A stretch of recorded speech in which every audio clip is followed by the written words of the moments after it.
एकदम खडे। नमस्कार मैत्रिणींनो, हनुमान जयंती निमित्त तुम्ही माझे मारुतीला शेंदूर का लावतात? मारुतीला लावलेला शेंदूर आपण कपाळाला का लावावा? मारुतीला रुईच्या पानाची माळ का घालतात? हे व्हिडिओ तुम्ही माझे पाहिलेच असेल, जर पाहिले नसेल तर अवश्य पहा।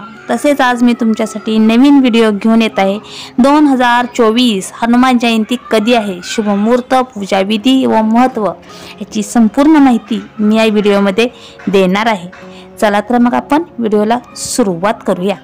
श्रीराम भक्त हनुमान यांचा जन्म चैत्र महिन्यात शुक्ल पक्षाच्या पौर्णिमेला म्हणजेच रामनवमी नंतर 6 दिवसांनी आपण हा दिवस साजरी करत असतो। या प्रसंगाची आठवण म्हणून दरवर्षी चैत्र शुक्ल पौर्णिमेला आपण हनुमान जयंती साजरी करत असतो। आता इथे हनुमान जयंती आपण न म्हणता हनुमान जन्म उत्सव म्हणणे अधिक योग्य ठरेल, कारण बजरंगबली हे अमर असल्याचे आपण मानले जाते। हनुमानजी आजही पृथ्वीवर भौतिकरित्या उपस्थित आहेत आणि जिवंत लोकांच्या अवतार दिनाला जयंतीऐवजी आपण जयंती म्हणतात। हनुमान जयंती उत्सव जगभरातील हनुमान भक्त मोठ्या थाटामाटात आपण हा दिवस साजरा करत असतो। या शुभ दिवशी मारुती नंदनच्या पूजेला विशेष असे महत्त्व आहे। संकटमोची हनुमानाची आराधना केल्याने आपल्या जीवनात कोणतेही भय राहत नाही, कारण जे प्रचंड पर्वत उचलतात, महासागर पार करतात आणि स्वतः भगवंताचे कार्य पूर्ण करतात, त्यांच्या भक्तांना कसलीही भीती राहत नाही। अशा परिस्थितीत या वर्षी हनुमान जन्म उत्सव कधी आहे आणि त्या दिवशी आपण पूजा कशी करायची याची माहिती आता आपण पाहूया। हिंदू कॅलेंडर नुसार चैत्र महिन्याच्या शुक्ल पक्षाची पौर्णिमा ही 23 एप्रिल 2024 रोजी पहाटे 3:25 पासून चैत्र पौर्णिमेला सुरुवात होत आहे आणि त्याची समाप्ती ही दुसऱ्या दिवशी म्हणजे 24 एप्रिल 2024 रोजी सकाळी 5:18 संपणार आहे। तर हनुमान जयंती आपण उदय तिथीनुसार हनुमान जयंती हे सकाळी सूर्योदयाच्या वेळेस करत असतो। त्यामुळे 23 एप्रिल रोजीच उदय तिथीनुसार हनुमान जयंती ही 23 तारखेलाच साजरी करणार आहोत।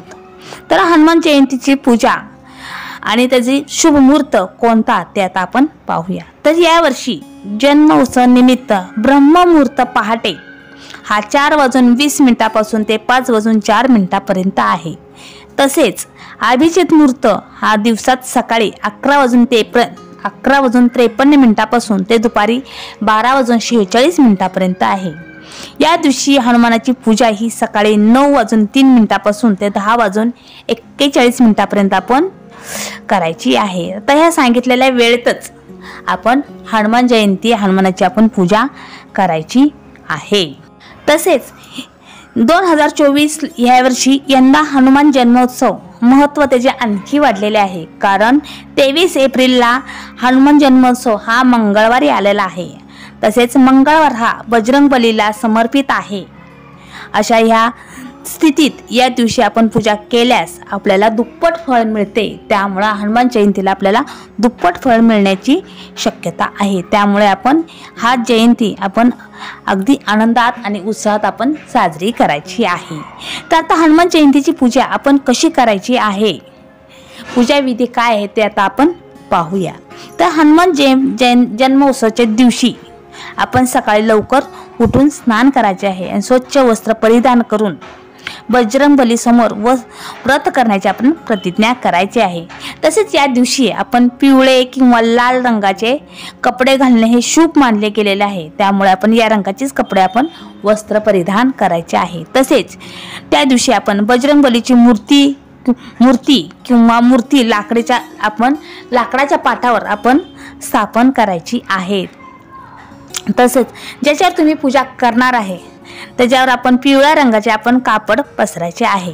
त्यानंतर बजरंगबली समोर तुम्ही तुपाचा दिवा लावायचा आहे आणि पाणी शिंपडल्यानंतर कच्चे दूध, दही तूप मध मिसळून म्हणजेच आपण अभिषेक आपण करायचा आहे। बजरंगबलीला अभिषेक केल्यानंतर आपण त्या मूर्तीला लाल किंवा पिवळ्या रंगाचे वस्त्र, कलव, फुले, धूप, अगरबत्ती, दिवे इत्यादी अर्पण करून बजरंगबलीची आपण पूजा करायची आहे। त्यांना आपण फुले, धूप, अगरबत्ती हे सर्व आपण अर्पण करायचं आहे। नंतर हनुमानजीची आरती आणि आपण त्यानंतर आरती करायची आहे। त्यानंतर आपण हनुमान मारुती पुढे आपण चालीसा पाठ करून पूजा अर्पण करायची आहे।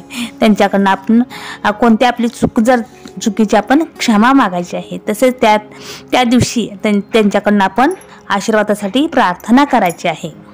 तसेच त्या दिवशी तुम्ही हनुमान भक्तांनी हनुमान चालीसा, बजरंग पाठ, सुंदरकांड आणि रामायणाचे पठण सुद्धा अवश्य करायचे आहेत। तर या पद्धतीने आपण हनुमानाची पूजा करून त्यांच्याकडनं आपण भरभरून आशीर्वाद प्राप्त करून घ्यायचे आहेत। तर सांगितलेल्या वेळेतच आपण हनुमान जयंती आपण साजरी करायची आहेत। तसेच या दिवशी आपण हनुमान जयंतीच्या दिवशी ओम हनुमंताय नमः या मंत्राचाही जप करायचा आहे। तर त्या सांगितलेल्या वेळेतच आपण हनुमान जयंती करा, मंत्राचा जप करा, सांगितलेले पठण पाठन करा आणि हनुमानांना प्रसन्न करून घ्या, त्यांचे भरभरून आशीर्वाद प्राप्त करून घ्या। तर अशी म्हणजे छोटीशी माहिती कशी वाटली ते कमेंट बॉक्समध्ये मला नक्की सांगा। असेच नवनवीन व्हिडिओ पाहण्यासाठी तुम्ही माझ्या चॅनलला सबस्क्राईब करा आणि व्हिडिओ लाईक करा। धन्यवाद धन्यवाद धन्यवाद।